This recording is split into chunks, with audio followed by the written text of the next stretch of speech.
പ്രിയമുള്ള എൻ്റെ വിദ്യാർത്ഥിനികളെ എല്ലാവരെയും ഞാൻ ഓൾ കേരള ഡിസ്റ്റൻസ് എഡ്യൂക്കേഷൻ എന്ന് പറയുന്ന നമ്മുടെ സ്ഥാപനത്തിൻ്റെ കീഴിലുള്ള ഓൺലൈൻ വീഡിയോ ക്ലാസ്സിലേക്ക് സ്വാഗതം ചെയ്യുകയാണ്. ഇന്ന് ഞാൻ നിങ്ങൾക്ക് മുമ്പിൽ പ്രസന്റ് ചെയ്തത് BComന്റെ first semester computer application in business code BCOS 183 ആണ്. അതിൽ ബ്ലോക്ക് 1 യൂണിറ്റ് 1 ആണ് അല്ലേ. അതിൻ്റെ പാർട്ട് സെക്കൻഡ് ആണ് നമ്മൾ അവതരിപ്പിക്കുന്നത്. ഇൻട്രൊഡക്ഷൻ ഓഫ് കമ്പ്യൂട്ടർ ആണ്.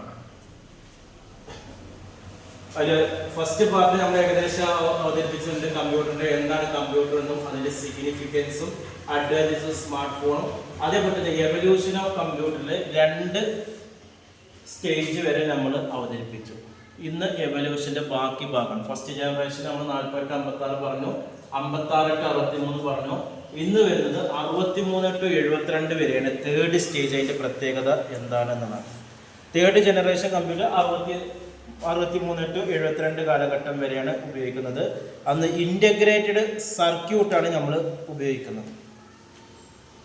ഓക്കെ, ഇത് കൂടുതൽ സ്പീഡായിട്ടും എഫിഷ്യൻ്റ് ആയിട്ടുള്ള കമ്പ്യൂട്ടറാണ് അന്ന് വരുന്നത്. ഇതിൽ first computer where users interact of keyboard monitor അല്ലേ. ഈ കാലഘട്ടത്തിൽ ഉപയോഗിക്കുന്ന കമ്പ്യൂട്ടറിൻ്റെ കീബോർഡും മൗസൊക്കെ വളരെ ഇൻട്രാക്റ്റായ രീതിയിലാണ്.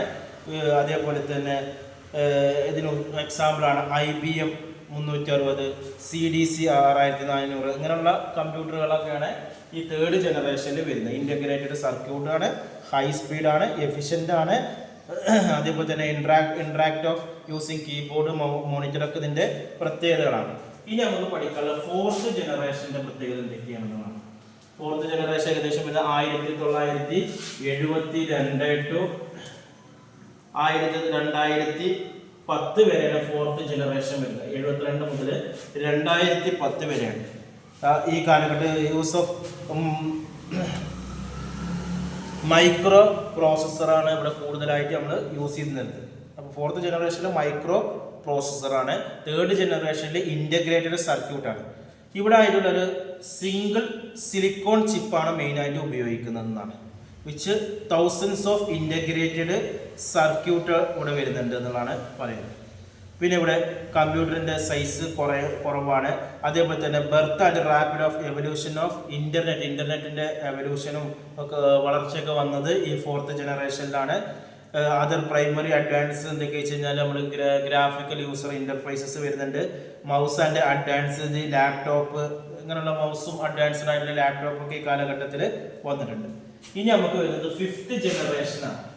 ഫിഫ്ത്ത് ജനറേഷൻ ഏകദേശം വരുന്നത് 2010 മുതൽ 2020 വരെയുള്ള കാലഘട്ടമാണ് ഫിഫ്ത്ത് ജനറേഷൻ എന്ന് പറയുന്നത്.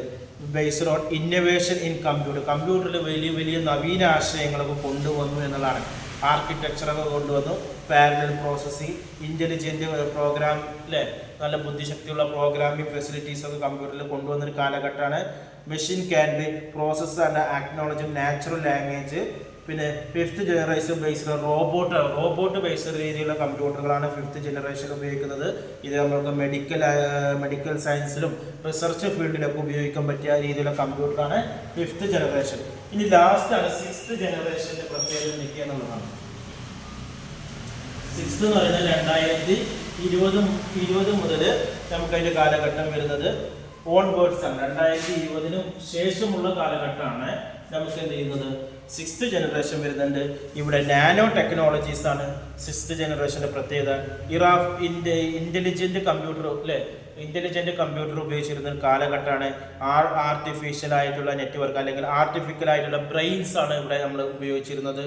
Ability to learn verify of advanced ആയിട്ടുള്ള ആൽഗരിതങ്ങളൊക്കെ ഉപയോഗിച്ചിരുന്നുണ്ട്. ഈ വോയിസ് ആയിട്ടുള്ള കാര്യങ്ങളൊക്കെ നമ്മൾ ഈ കാലഘട്ടത്തിൽ ഉപയോഗിച്ചിട്ടുണ്ട് എന്നുള്ളതാണ് പറയുന്നത്. അപ്പോൾ വളരെ ഡെവലപ്പിംഗ് ആയിട്ടുള്ള ഒരു കാലഘട്ടമാണ് സിക്സ്ത് ജനറേഷൻ എന്ന് പറയുന്നത്.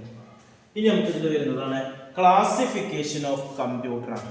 കമ്പ്യൂട്ടറുകളെ ക്ലാസിഫൈ ചെയ്യാം. പല രീതിയിൽ നമ്മൾ കമ്പ്യൂട്ടറുകളെ ക്ലാസിഫൈ ചെയ്യുന്നുണ്ട്. അതിൽ നമുക്ക് പർപ്പസിന്റെ അടിസ്ഥാനത്തിൽ വരുന്നുണ്ട്. പർപ്പസിന്റെ അടിസ്ഥാനത്തിൽ കമ്പ്യൂട്ടറുകളെ രണ്ടായി തരംതിരിക്കുന്നത് ജനറൽ പർപ്പസ് കമ്പ്യൂട്ടർ, രണ്ട് special purpose computer. General purpose computer എന്ന് പറഞ്ഞാൽ ഫുൾഫിൽ ജനറൽ റിക്വയർമെന്റ് ആണ്. ജനറൽ ആയിട്ടുള്ള ആവശ്യങ്ങൾ റിക്വയർമെന്റ് ചെയ്യാനാണെന്ന് പറഞ്ഞാൽ ഗെയിം ആവശ്യത്തിന്, വേർഡ് പ്രോസസ്, മൈക്രോസോഫ്റ്റ് വേർഡ്, അതേപോലെ തന്നെ ഇൻവോയ്സ് ആവശ്യങ്ങൾക്ക്, സ്കൂളുകളിൽ, കോളേജുകളിൽ, വീടുകളിലൊക്കെയാണ് നമ്മൾ എന്ത് ചെയ്യുന്നത് ഈ ജനറൽ പർപ്പസ് കമ്പ്യൂട്ടർ ഉപയോഗിക്കുന്ന പർപ്പസിന്റെ അടിസ്ഥാനം. ഇനി രണ്ടാമത്തെ പർപ്പസിന്റെ അടിസ്ഥാനത്തിലുള്ള കമ്പ്യൂട്ടറാണ് സ്പെഷ്യൽ പർപ്പസ് കമ്പ്യൂട്ടറാണ്. ഒരു പെർഫോം ചെയ്യുക, സ്പെസിഫിക് ആയിട്ടുള്ള ഒരു ടാസ്ക് പെർഫോം ചെയ്യാൻ, സ്പെഷ്യൽ ആയിട്ടുള്ള ആവശ്യങ്ങൾക്ക് വേണ്ടിയിട്ട് ഉപയോഗിക്കുകയാണ്. റിസർച്ച്, ഗവേഷണപരമായ കാര്യങ്ങൾക്ക്, വെതർ ഫോക്ക്, കാലാവസ്ഥ നിർണ്ണയിക്കാൻ വേണ്ടിയിട്ട്, അതേപോലെ തന്നെ ഡിഫൻസ് റിസർച്ച്, സ്പേസ് റിസർച്ച്, ഇങ്ങനെയുള്ള ഗവേഷണ പരിപാടികൾക്കൊക്കെയാണ് നമ്മൾ ഇങ്ങനെ സ്പെഷ്യൽ കമ്പ്യൂട്ടറുകൾ ഉപയോഗിക്കുന്നത്. ഇനി നമുക്ക് on the basis of size of capacity, size of കപ്പാസിറ്റിയുടെ സൈസ് ആൻഡ് കപ്പാസിറ്റിയുടെ അടിസ്ഥാനത്തിൽ കമ്പ്യൂട്ടറുകളെ എത്രയായി തരംതിരിക്കാം എന്നുള്ളതാണ്. ഇവിടെ സൈസ് ആൻഡ് കപ്പാസിറ്റിയുടെ അടിസ്ഥാനത്തിൽ 4ആയി തരംതിരിക്കുന്നുണ്ട്. ഒന്ന് micro computer, 2 mini computer, 3 main frame computer, 4 super computer. അതിൽ മൈക്രോ കമ്പ്യൂട്ടർ എന്ന് പറഞ്ഞാൽ വളരെ ചെറിയ സ്മാളർ കമ്പ്യൂട്ടറാണ്. സിംഗിൾ യൂസർ ജനറൽ പർപ്പസിന് വേണ്ടിയിട്ടാണ് നമ്മൾ ഉപയോഗിക്കുന്നത്. ഇത് ഇൻഎക്സ്പെൻസീവ് ആയിട്ടുള്ള കമ്പ്യൂട്ടറാണ്. സ്പീഡ് വളരെ കുറവാണ്. സൂപ്പർ കമ്പ്യൂട്ടറിനൊക്കെ അപേക്ഷിച്ച് സ്പീഡ് വളരെ കുറവാണ് micro computer. User for computing ആവശ്യങ്ങൾക്ക് വേണ്ടിയിട്ടാണ് നമ്മൾ ഉപയോഗിക്കുന്നത്. എഡ്യൂക്കേഷണൽ ഇൻസ്റ്റിറ്റ്യൂഷനിലും വീടുകളിലും ഓഫീസുകളിലാണ് ഉപയോഗിക്കുന്നത്.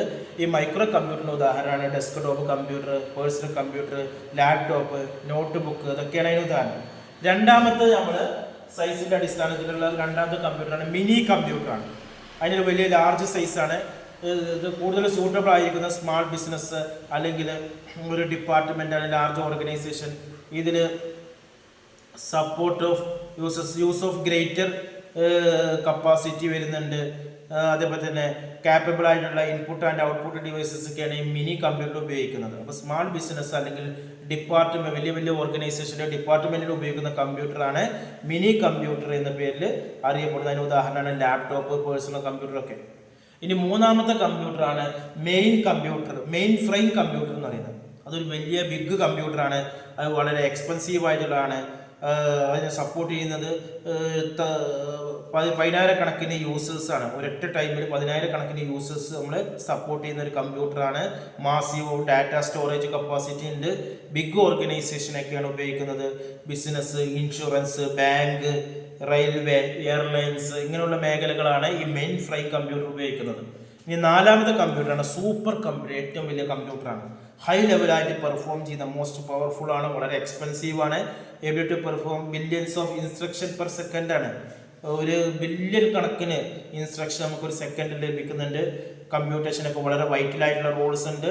ഇത് നമ്മൾ മെയിനായിട്ട് യൂസ് ചെയ്യുന്നത് വെതർ ഫോർകാസ്റ്റിംഗ്, ക്ലൈമാറ്റ് റിസർച്ച്, ഇതിനൊക്കെയാണ് എന്ത് ചെയ്തത് സൂപ്പർ കമ്പ്യൂട്ടർ ഉപയോഗിക്കുന്നത്.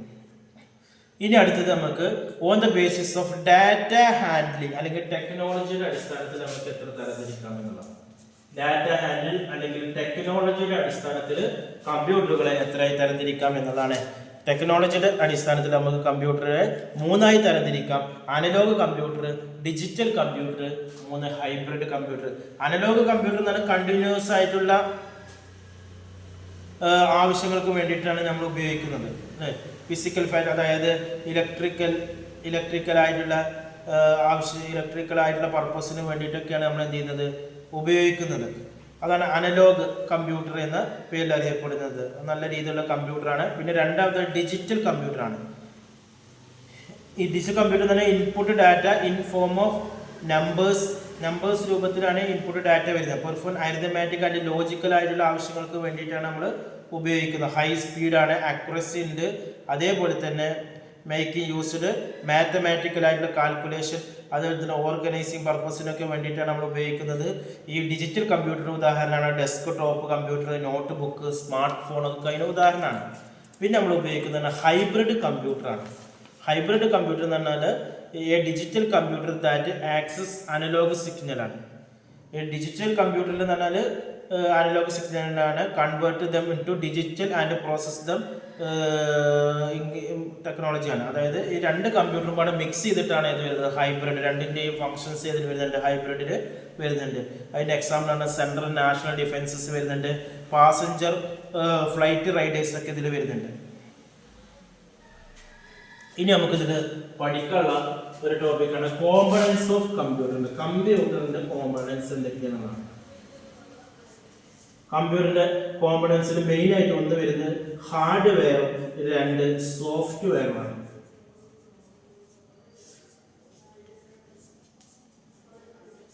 ഇപ്പൊ ഓരോന്ന് എന്താന്ന് പറയാം. എന്താണ് ഹാർഡ്വെയർ, എന്താണ് സോഫ്റ്റ്വെയർ എന്താണെന്ന് അറിയണം. ഒരു കമ്പ്യൂട്ടറിന്റെ ഫിസിക്കലായിട്ടുള്ള എലമെന്റ്സ് ആണ് എന്ത് പറയുന്നത്, ഹാർഡ്വെയർ എന്ന് പറയുന്നത്. കമ്പ്യൂട്ടർ പ്രവർത്തനത്തിന് അത്യാവശ്യമായിട്ടുള്ള ഒരു ഘടകമാണ് എന്ത് പറയുന്നത്, ഹാർഡ്വെയർ എന്ന പേരിൽ അറിയപ്പെടുന്നത്. It is called the machinery അല്ലെങ്കിൽ എക്യുപ്മെന്റ്. കമ്പ്യൂട്ടറിന്റെ മെഷീനറി അല്ലെങ്കിൽ എക്യുപ്മെന്റ് ആയിട്ട് അറിയപ്പെടുന്നതാണ്. അതിന്റെ ഉള്ളിലുള്ള ഭാഗം പുറമേ നമുക്കിത് കാണാൻ കഴിയില്ല എന്നുള്ളതാണ്. ഇപ്പോൾ ഒരു മെഷീനറി അല്ലെങ്കിൽ കമ്പ്യൂട്ടർ എക്യുപ്മെന്റ് ആയിട്ടാണ് ഹാർഡ്വെയർ അറിയപ്പെടുന്നത്. Most computer hardware cannot scene.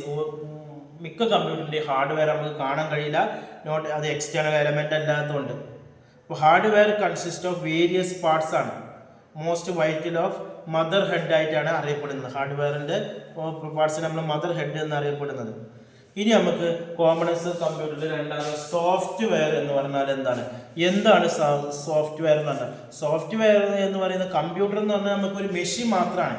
അതിന് നമുക്ക് സ്വന്തമായിട്ട് പ്രവർത്തിക്കാനോ സാധ്യമല്ല. നമ്മൾ നൽകുന്ന നിർദ്ദേശങ്ങൾക്ക് അനുസരിച്ചിട്ടാണ് കമ്പ്യൂട്ടർ പ്രവർത്തിക്കുന്നത്. എ സെറ്റ് ഓഫ് ഇൻസ്ട്രക്ഷൻ ആണ്. ഈ നിർദ്ദേശങ്ങൾക്കാണ് നമ്മൾ എന്താ പറയുന്നത്, പ്രോഗ്രാംസ് എന്ന് പറയുന്നത്. അപ്പോൾ ഒരു പ്രശ്നം പരിഹരിക്കാനായി നൽകുന്ന ഒരു കൂട്ടം നിർദ്ദേശങ്ങളാണ് സോഫ്റ്റ്വെയർ എന്ന് പറയുന്നത്. സോഫ്റ്റ്വെയറിനെ രണ്ട് രീതിയിൽ തരംതിരിക്കാം. ഒന്ന് സിസ്റ്റം സോഫ്റ്റ്വെയറും രണ്ട് ആപ്ലിക്കേഷൻ സോഫ്റ്റ്വെയറും എന്ന രീതിയിൽ നമുക്ക് സോഫ്റ്റ്വെയറിനെ തരംതിരിക്കാം.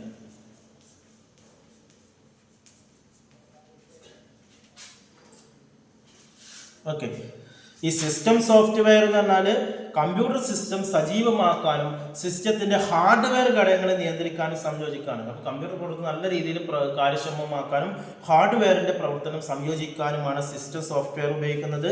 സിസ്റ്റം സോഫ്റ്റ്വെയർ രണ്ട് രീതിയിലുണ്ട്. ഓപ്പറേറ്റിംഗ് സിസ്റ്റംസ് ഉണ്ട്, അതേപോലെ തന്നെ യൂട്ടിലിറ്റിയും വരുന്നുണ്ട്. ഓപ്പറേറ്റിംഗ് സിസ്റ്റം വരുന്നുണ്ട്, അതേപോലെ തന്നെ യൂട്ടിലിറ്റി.